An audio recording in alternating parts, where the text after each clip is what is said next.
네, 할렐루야. 아멘. 서로 이렇게 인사 나누실까요? 함께 예배드림이 기쁨입니다. 네, 함께 예배드림이 기쁨입니다.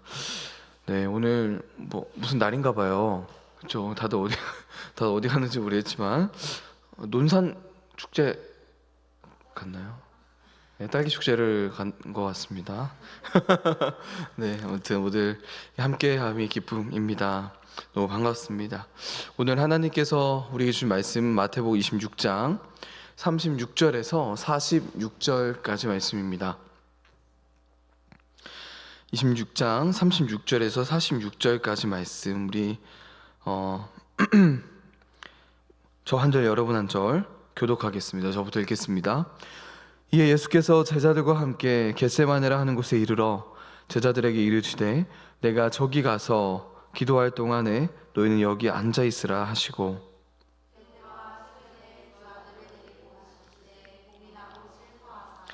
이에 말씀하시되 내 마음이 매우 고민하여 죽게 되었으니 너희는 여기 머물러 나와 함께 깨어 있으라 하시고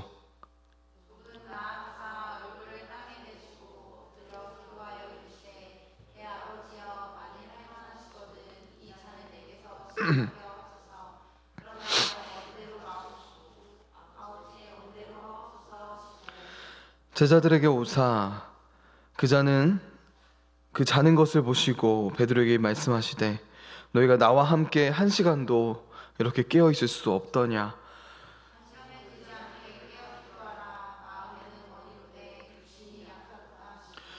다시 두 번째 나아가 기도하여 이르시되 내 아버지여 만일 내가 마시지 않고는 이 잔이 내게서 지나갈 수 없거든 아버지의 원대로 되기를 원하나이다 하시고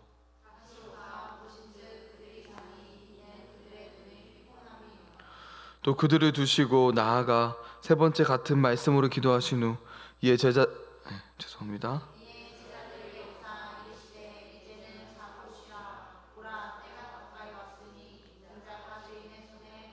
함께 읽겠습니다. 일어나라 함께 가자 보라 나를 파는 자가 가까이 왔느니라. 아멘. 네, 오늘은 우리 앞에 놓여있는 기쁨이라는 제목으로 말씀을 나누겠습니다. 우리는 사순절을 보내고 있습니다. 사순절이란 부활절을 앞두고 이 40일간 예수님의 죽으심과 부활을 묵상하며 부활을 준비하는 기독교의 어떤 전통의 시기 중 하나입니다. 특히 오늘은요 종려주일이에요. 종려주일로서 예수님이 예루살렘에 입성하신 그 날을 기념하는 주일입니다. 여러분, 예수님께서 왜 예루살렘에 입성하셨을까요? 갑자기 이렇게 갑자기 퀴즈 타임이 있죠. 네, 십자가를 지시기 위함이시죠. 죽기 위해 예루살렘에 입성을 하셨습니다.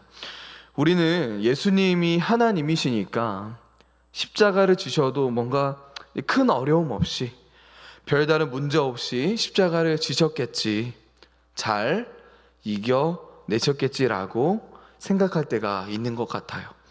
그러나 여러분, 오늘 말씀 속 이 예수님의 모습은요, 우리가 기대하고 예상했던 예수님의 모습, 하나님으로서 전지전능하시며 완벽한 그런 예수님의 모습을 만날 수 없습니다. 우리 37절과 우리 38절 우리 함께 읽겠습니다. 시작.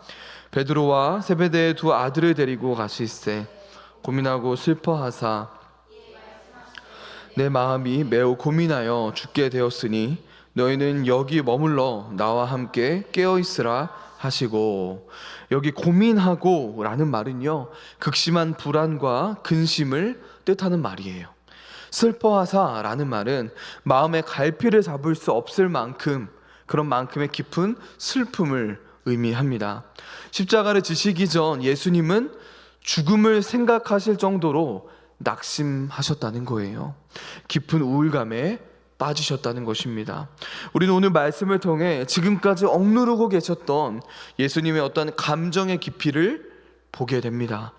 예수님은 십자가를 지는 것, 십자가에서 죽는 것이 자신의 운명이며 자신 이 목적을 위해 이 땅에 오셨음을 분명하게 알고 계셨어요. 그럼에도 불구하고 신성과 인성을 완벽하게 가지신 예수 그리스도께서는 여전히 인간의 감정을 느끼셨죠. 그래서 지금은 두려움에 압도당하신 상태였습니다. 슬픔에 잠기셨다는 거예요. 그런데 우리가 오해해서는 안 되는 것이 있습니다. 그것은요, 예수님의 고통과 이 슬픔의 원인이 다가오는 어떠한 죽음과 그 육체적 고통 그 자체 때문이기보다는 예수님 자신이 모든 인류의 죄를 짊어지셔야 했으며 하나님과의 교제가 단절된다는 그런 사실 때문이었습니다. 실제로 예수님은 인류의 모든 죄, 저와 여러분의 모든 죄를 짊어지시고 십자가에 달리셨죠. 예수님이 고통스러우셨던 것은요, 1차적으로는 육체적 고통이었지만 그것보다 우리의 모든 그 무거운 죄가 예수님께 짊어졌기 때문입니다. 그리고 우리가 받아야 할 모든 저주와 형벌이 십자가에 달리신 예수님께 모두 쏟아졌기 때문이에요. 이렇게 우리의 모든 죄가 예수님께 전가된 것입니다. 그랬기에 예수님이 그 모든 죄를 짊어지셨으므로 하나님은 고개를 돌리실 수밖에 없었던 거예요. 왜냐하면 하나님은 죄를 싫어하시며 죄인과 함께 하시지 못하기 때문입니다. 예수님은 하나님과의 완벽한 교제의 그 단절을 처음으로 십자가에서 경험하신 거예요. 바로 이렇게 말도 안 되는 고통을 앞두고 계셨던 예수님은 당연히 큰 슬픔에 빠질 수밖에 없었습니다. 그 고통과 슬픔의 정도가 얼마나 컸으면 내가 죽게 되었다고 말씀하셨을까요? 이렇게 우리의 주님이시자 우리가 궁극적으로 닮아가야 할 분, 바로 예수님께서도 십자가를 지시기 전 낙심하셨다는 거예요. 깊은 우울감에 빠지셨다는 것입니다. 그런데 여러분, 우리가 모두 알다시피 예수님은 이겨내셨죠. 그 두려움과 슬픔을, 그 고통을 이겨내셨습니다. 그렇다면 예수님께서는 이렇게 낙심하셨을 때, 깊은 우울감에 빠지셨을 때 어떻게 그것을 이겨내셨을까요? 우리 역시 낙담하죠. 깊은 우울감에 빠질 때가 꽤나 있습니다. 그때 우리는 어떻게 해야 할까요? 우리는 오늘 예수님의 이야기를 통해 그 비결을 알 수 있습니다. 예수님은 낙심하셨을 때, 깊은 우울감에 빠지셨을 때 어떻게 그것을 이겨내셨을까요? 첫 번째로 예수님은 친밀한 친구들과 함께 하셨습니다. 우리 37절을 함께 읽겠습니다. 시작. 베드로와 세베대의 두 아들을 데리고 가실새 고민하고 슬퍼하사. 예수님께 몇 명의 제자가 있었죠? 뭐라고요? 12 맞습니다. 12명의 제자가 있었죠. 그 중에 어디를 가든 항상 데리고 다니셨던 가장 친밀한 제자 3명이 있었습니다. 누구죠? 베드로와 요한과 야고보, 이렇게 3명의 제자, 어떻게 보면 수제자라고 할 수 있을 것입니다. 예수님께서는 십자가를 지시기 전에도 그들과 함께 하셨다는 거예요. 예수님도 깊은 슬픔과 우울감에 빠지셨을 때 혼자 모든 것을 감당하지 않으셨다는 거예요. 예수님도 친밀한 친구들과 함께 하셨습니다. 함께 하실 것을 요청하지 않았습니까? 이렇게 하나님이신 예수님도 친밀한 친구들과 함께 하셨다면 우리는 더 말할 필요가 없겠죠. 혹시 이 가운데 낙심에 빠져 계신 분이 계십니까? 혹시 우울감과 싸우는 분이 계신가요? 혼자 감당하지 마세요. 여러분에게 가족과 친구들이 있습니다. 그리고 우리 공동체가 있습니다. 여러분의 마음이 낙심될 때, 우울할 때 혼자 동굴로 들어가는 것이 아니라 친구들과 함께 하십시오. 그 어느 때보다도 더 공동체로 나아오시길 바랍니다. 두 번째로 예수님은 자신의 마음을 그들과 나누셨습니다. 우리 38절 함께 읽겠습니다. 시작. 이에 말씀하시되 내 마음이 매우 고민하여 죽게 되었으니 너희는 여기 머물러 나와 함께 깨어 있으라 하시고, 예수님은 단순히 친밀한 제자들과 함께 하기만 하신 게 아니라는 것이죠. 예수님은 그들과 속마음을 나누셨습니다. 어쩌면 예수님은 하나님으로서, 그들의 스승으로서 그런 말을 하시기가 쉽지 않았을 거예요. 그렇지 않습니까? 안진뱅이를 일으키시고 정말 수많은 귀신들을 막 쫓아내시고 오병이어 이런 말도 안 되는 기적을 일으키셨던 예수님, 더 나아가 죽은 나사로까지 살리셨던 정말 그 위대하신 예수님께서 낙심하고 우울에 빠졌다고 생각해 보세요. 게다가 실제로 그들에게 나 힘들어, 나 죽을 것 같아, 나 못하겠어 라는 말을 하셨다는 거예요. 이것은 보통 일이 아닌 거예요, 여러분. 저 같으면 그런 말 못합니다. 그럼에도 불구하고 예수님은요, 친구들에게 자신의 마음을 솔직하게 나누었습니다. 여러분, 요즘 사람들은 자신의 속마음, 속사정을 잘 나누지 못하죠. 자신이 당하는 고통과 그 가운데 자신이 어떤 상태인지를 이런 걸 나누는 것을 굉장히 두려워합니다. 왜 그렇습니까? 눈치 보기 때문이죠. 그들이 나를 어떻게 생각할까? 나를 어떻게 판단하는 것은 아닐까? 혹시 뒷담화하는 것은 아닐까? 라는 생각이 있기 때문일 것입니다. 사랑하는 여러분, 저는 우리 새누리 이교회 청년 공동체가 그 사람이 누구든 낙심 가운데 빠졌을 때, 우울할 때, 삶에 의욕이 없을 때, 큰 고통을 당할 때 아무 거리낌 없이 서로의 아픔과 고통을 나누고 서로 기도해 주기를 주저하지 않는 공동체가 되길 소망합니다. 세 번째로, 예수님은 낙심, 그 고통과의 싸움에 친구들의 기도의 동참을 요구하셨습니다. 우리 38절을 다시 한번 읽을까요? 시작. 이에 말씀하시되 내 마음이 매우 고민하여 죽게 되었으니 너희는 여기 머물러 나와 함께 깨어 있으라 하시고, 여러분, 예수님은 혼자 기도하지 않았습니다. 제자들에게 함께 기도해 줄 것을 요구하셨어요. 자신을 위해 기도해 달라고 부탁하셨다는 것입니다. 왜 그러셨을까요? 중보 기도의 힘을 믿으셨기 때문입니다. 여러분, 2주에 한 번씩 토요일 중보 기도회 때 여러분을 위해서 기도하고 있습니다. 여러분이 힘들 때, 고통 가운데 있을 때 기도 제목 나누기를 주저하지 마십시오. 목장에 나누어 주시고요, 모두에게 오픈하기 좀 힘든 그런 기도 제목이라면 저도 우리 목자님께라도 저에게라도 꼭 기도 부탁을 해주시기 바랍니다. 왜요? 예수님도 그렇게 하셨기 때문입니다.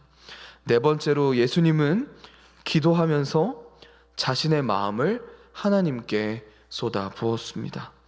여러분, 예수님은요, 제자들하고만 마음을 나누시지 않았어요. 친구들하고만 나의 마음을 나누고 하신 게 아닙니다. 예수님은 하나님께도 자신의 마음을 쏟아 놓으셨습니다. 우리 39절을 함께 읽겠습니다. 시작. 조금 나아가사 얼굴을 땅에 대시고 엎드려 기도하여 이르시되 내 아버지여, 만일 할만하시거든 이 잔을 내게서 지나가게 하옵소서. 그러나 나의 원대로 마옵시고 아버지의 원대로 하옵소서 하시고, 예수님은 하나님의 뜻과 계획을 알고 계셨습니다. 예수님 자신의 운명도 알고 계셨죠. 그럼에도 불구하고 예수님은 이 고난의 잔이 지나가게 해주실 것을 구했습니다. 여러분, 하나님께 어떤 고난이나 역경을 중지해 달라고 요청하는 것은 잘못된 일이 아니라는 거예요. 때로는 우리가 하나님 앞에서 격식을 너무 차릴 때가 있습니다. 뭔가 너무나도 조심스럽고 격식을 갖춰야 할 것 같죠. 마음을 다 드러낸다는 것이 쉽지 않습니다. 그런데 여러분, 하나님은 우리의 왕이시며 온 세상을 다스리시는 창조주이시지만 동시에 우리의 아버지시지 않습니까? 또 동시에 우리의 친구라는 사실을 여러분 기억하십시오. 예수님은 하나님 아버지께 솔직하게 모든 것을 쏟아 놓으셨다는 거예요. 숨김없이 모든 감정, 나의 마음, 나의 아픔, 나의 걱정, 그 모든 것들을 거침없이 하나님께, 아버지께 쏟아 놓으셨습니다. 이것은요, 예수님만 가진 특권이 아니에요. 여러분, 저와 여러분에게도 이 특권이 있습니다. 이 특권을 사용하십시오. 오늘 말씀의 병행 구절인 누가복음 22장 44절을 함께 읽겠습니다. 시작. 예수께서 힘쓰고 애써 더욱 간절히 기도하시니 땀이 땅에 떨어지는 핏방울같이 되더라. 우리는 이 구절을 보면 예수님이 정말 열심히 진중하게 기도하셨구나 라고 생각해요. 당연히 맞는 말입니다. 그러나 예수님은 그냥 열심히만 기도하신 게 아니에요. 이렇게 땀이 땅에 떨어지는 핏방울같이 될 정도로 모든 마음과 생각과 감정을 하나님께 쏟아냈던 것입니다. 여러분, 하나님께 나아갈 때, 하나님께 모든 감정과 생각과 아픔을 하나님께 쏟아내시기를 바랍니다. 우리의 작은 신음소리마저 듣고 계신 하나님은요, 우리가 하나님께 정직하게 모든 것을 드러내고 쏟아낼 때 기뻐하십니다. 하나님, 저 친구 사랑하지 못하겠습니다. 너무 밉습니다. 솔직히 말도 걸고 싶지 않아요. 예수님이 사랑하라고 하셨지만 솔직히 자신이 없습니다. 하나님, 이 고난을 멈춰주세요. 저 너무 힘들어요. 어떻게 저한테 이러실 수 있습니까? 어쩌면 조금은 덜 성숙하게 들리는 간구 같습니다. 그러나 우리가 이렇게 기도할 때 하나님 우리에게 뭐라고 하시는 분이 아니라는 거예요. 하나님은 사랑의 눈으로 우리를 보시며 우리의 모든 간구를 듣고 계십니다. 그리고 우리의 마음을 공감해 주신다는 거예요.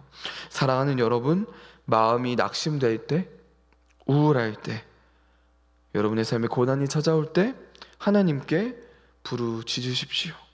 하나님께 모든 생각과 감정, 마음을 숨김없이 다 쏟아내는 저와 여러분 되길 소망합니다. 다섯 번째로, 예수님은 하나님의 주권적인 지혜 속에서 영혼의 평안을 누리셨습니다. 하나님의 주권적인 지혜 속에서 영혼의 평안을 누리셨어요. 우리 39절을 다시 한번 읽을까요? 시작. 조금 나아가사 얼굴을 땅에 대시고 엎드려 기도하여 이르시되 내 아버지여, 만일 할만하시거든 이 잔을 내게서 지나가게 하옵소서. 나의 원대로 마시옵고 아버지의 원대로 하옵소서 하시고. 여러분, 결국 예수님은 자신의 생각과 감정보다 하나님의 주권에 자신을 맡기셨습니다.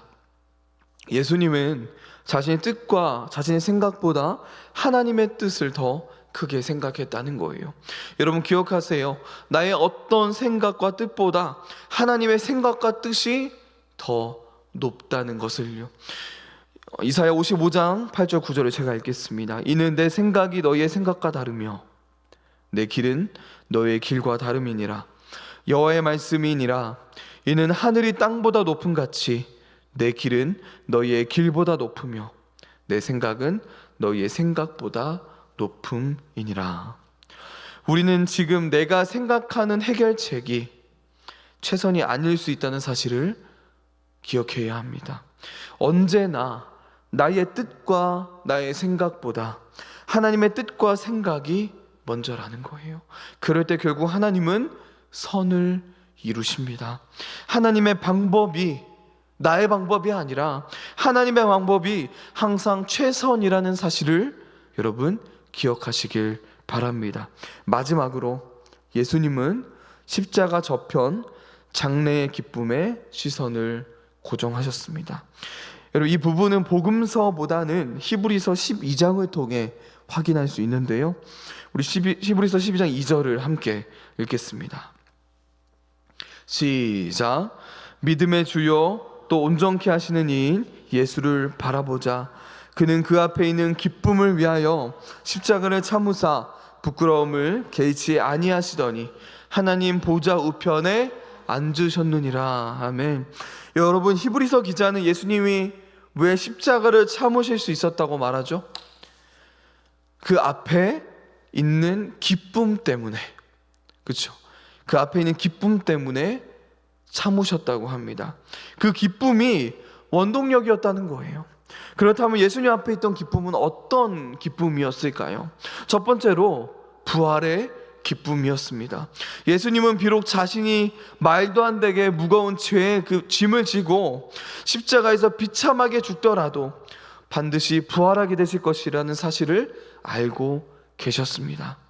예수님은 죽음을 이기실 그 순간, 그 기쁨의 순간을 바라보셨다는 거예요. 두 번째로 예수님께서 바라보셨던 그 기쁨은 구원받게 될 하나님의 백성으로 인한 기쁨입니다. 여러분, 예수님께서 십자가에서 죽으시고 부활하심으로 어떤 길을 여셨습니까? 저와 여러분의 구원의 길을 여셨죠. 즉 예수님은 미래에 수없이 많은 구원받은 하나님의 백성을 바라봤던 거예요. 그 엄청난 무리가 하나님을 예배하며 하나님께 영광 돌리는 그 모습을 바라봤다는 것입니다. 예수님께 그보다 더 큰 기쁨이 또 어디 있겠습니까? 이렇게 예수님은 앞에 놓여 있던 기쁨, 부활의 기쁨과 구원받게 될 하나님의 백성으로 인한 기쁨에 시선을 고정하셨다는 거예요. 여러분, 예수님은 단순히 하나님의 뜻이기 때문에만 십자가를 참으시며 감당하신 게 아닙니다. 물론 중요하죠. 그것이 하나님의 뜻이었잖아요. 하나님의 계획이었습니다. 그렇기 때문에 순종하신 것이지만 그것 때문만이 아니라는 거예요. 예수님은 그 앞에 놓여있는 기쁨 때문에 그 기쁨을 위하여 참으셨습니다. 여러분, 우리도 마찬가지예요. 여러분, 이 신앙생활이 쉽지 않습니다. 예수님의 제자로서 21세기를 살아가는 게 쉽지 않다고요. 그럼에도 불구하고 우리가 이 길을 걸어갈 수 있는 이유는 무엇입니까? 이 길을 걸어갈 수 있는 동기가 무엇이죠? 우리 앞에 놓여있는 기쁨 때문입니다. 이 세상의 그 어떤 것과도 비교할 수 없는 기쁨이 우리 앞에 있기 때문이에요. 즉 우리가 이 땅에서 예수님 때문에 무엇인가를 포기하고 덜 누리며 사는 것이 사실 손해가 아니라는 것입니다. 세상의 시각에는 손해 아닙니까? 이 시간에 여기 나와서 예배드리고 있는 모습이 손해죠. 시간 낭비죠. 그러나 여러분, 손해가 아니라는 거예요. 여러분, 참된 기쁨을 위해 이 세상의 그 어떤 것과도 바꿀 수 없는 그 기쁨, 참된 기쁨을 위해 이 세상의 그 무엇과도 비교할 수 없는 기쁨을 위해 잠시 이 땅에서 누리는 것을 내려놓고 절제하는 것은 손해가 아니에요. 손해가 아니라 이익입니다. 그것이 지혜예요. 여러분, 이 길 끝에 무엇이 있습니까? 영원한 생명, 영원한 상급, 영광이 있습니다. 그렇기 때문에 우리 앞에 놓인 그 기쁨을 위해 사는 삶은요, 지극히 이익을 위한 삶입니다. 나의 영혼의 이익, 영혼의 유익을 위한 삶이라는 사실을 기억하세요.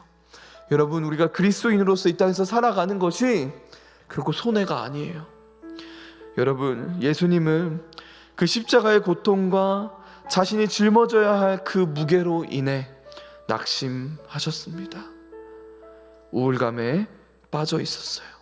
그러나 예수님은 동시에 그 앞에 놓인 기쁨을 봤습니다.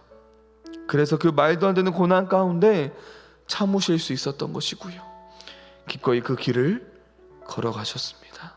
사랑하는 여러분, 우리 앞에 이 세상 그 무엇과도 비교할 수 없는 기쁨이 놓여 있다는 사실을 기억하십시오. 우리 앞에 더 나은 것이 있기에, 이 세상에서 누릴 수 없는 기쁨과 안식이 우리 앞에 놓여 있기에 우리가 견딜 수 있는 것이고요, 우리가 앞으로 나아갈 수 있는 것입니다. 우리 인생을 살면서 마주하는 모든 환경과 상황 속에서도 우리 앞에 놓여 있는 그 기쁨을 바라보며 묵묵히 그 길을 걸어가는 저와 여러분 되길 소망합니다.